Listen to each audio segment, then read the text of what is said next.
Hi friends, आप लोग को स्वागत करते हैं इस चैनल पे। तो आज जो है साइंस के 25 प्रश्न को लेकर आए हैं, जो सेट 1 है साइंस के प्रैक्टिस के लिए। तो आइए सबसे पहला प्रश्न देखते हैं। अगर नए आए हैं तो चैनल को सब्सक्राइब कर लीजिए, शुरू से अंत तक वीडियो देखिएगा, पूरा एनालिसिस करेंगे। तो आइए सबसे पहला प्रश्न है, रेखांकित चित्र में सतह के साथ बल का मान क्या होगा। तो बल का मान पूछ रहा है, तो बल बराबर होता है F बराबर mg साइन थीटा।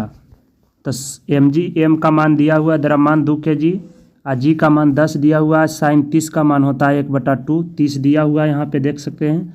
तो इससे काटेंगे तो 5 यानी 5 10 इसका आंसर होगा, 5 दूनी 10 इसका सही आंसर होगा। कितना होगा? पहला का आंसर सी होगा।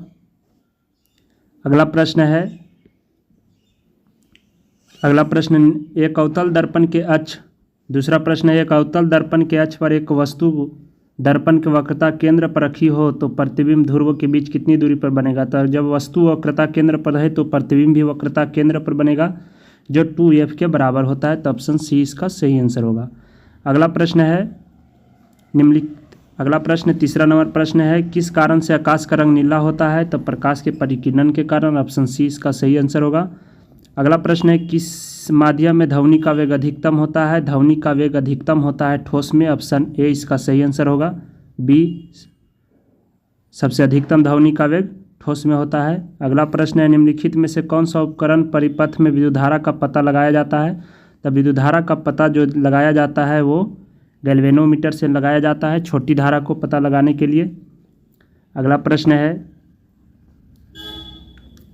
257 डिग्री सेल्सियस पर जल की भौतिक स्थिति क्या होती है। तो इसका सही आंसर क्या होगा, 257 डिग्री पर गैसीय अवस्था में होती है, ऑप्शन ए।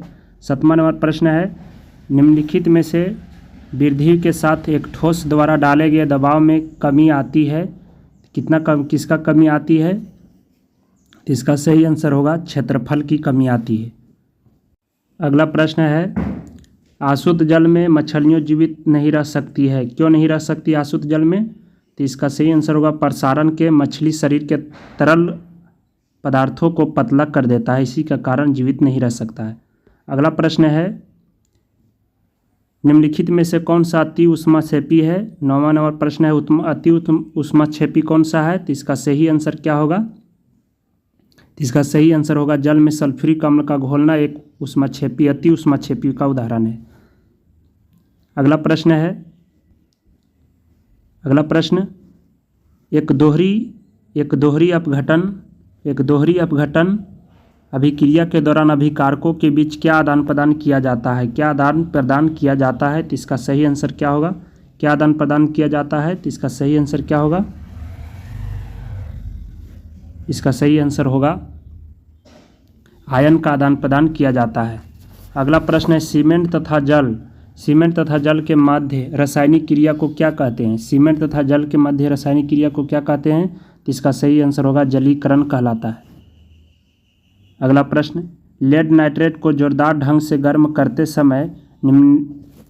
करते समय निकलने वाली लाल भूरे रंग की गैस का नाम क्या है। तो लाल भूरे रंग का गैस का नाम क्या है। तो इसका सही आंसर क्या होगा, लाल भूरे रंग का नाम क्या है। तो इसका सही आंसर बी होगा, नाइट्रोजन डाइऑक्साइड है। अगला प्रश्न है, निम्नलिखित में से कौन सा तत्व का रासायनिक प्रतीक लैटिन से लिया जाता है। लैटिन से लिया जाता है, किसका प्रतीक लैटिन से लिया जाता है। तो इसका सही आंसर ऑप्शन डी होगा। अगला प्रश्न है, Mg+O2 जब मिल के बनता है Mg मैग्नीशियम ऑक्साइड बनता है, तो कौन सी अभिक्रिया है। तो जब दो अभिकारक जुटकर एक उत्पाद का निर्माण करता है तो संयोजन अभिक्रिया है। अगला प्रश्न है, ... का गलनांक बहुत निम्न होता है, किसका गलनांक जो होता है निम्न होता है, किसका गलनांक निम्न होता है। तो ऑप्शन बी, गैलियम का गलनांक सबसे निम्न होता है।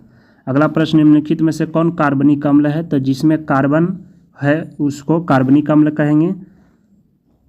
तो इसमें कौन सा सही आंसर होगा, ये सिट्रिक अम्ल जो है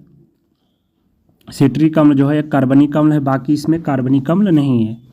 अगला प्रश्न, एल्कोहल में क्या क्या होता है। एल्कोहल में जो होता है, एल्कोहल का सूत्र होता है C2H5OH होता है। तो इसमें कार्बन है, हाइड्रोजन है और ऑक्सीजन है। तो इसका सही आंसर बी होगा, कार्बन, हाइड्रोजन और ऑक्सीजन। अगला प्रश्न है ग्लोबल वार्मिंग किस गैस से होता है? ग्लोबल वार्मिंग किस गैस से होता है? तो इसका सही आंसर होगा क्या? इसका सही आंसर होगा बी, कार्बन डाइऑक्साइड के कारण ग्लोबल वार्मिंग हो रहा है। अगला प्रश्न है जाइलम का क्या कार्य होता है? तो जाइलम का कार्य होता है जल संवहन के लिए, ऑप्शन ए होगा। अब फ्लोएम पूछ दिया जाए तो खाद्य पदार्थ के लिए। अगला प्रश्न है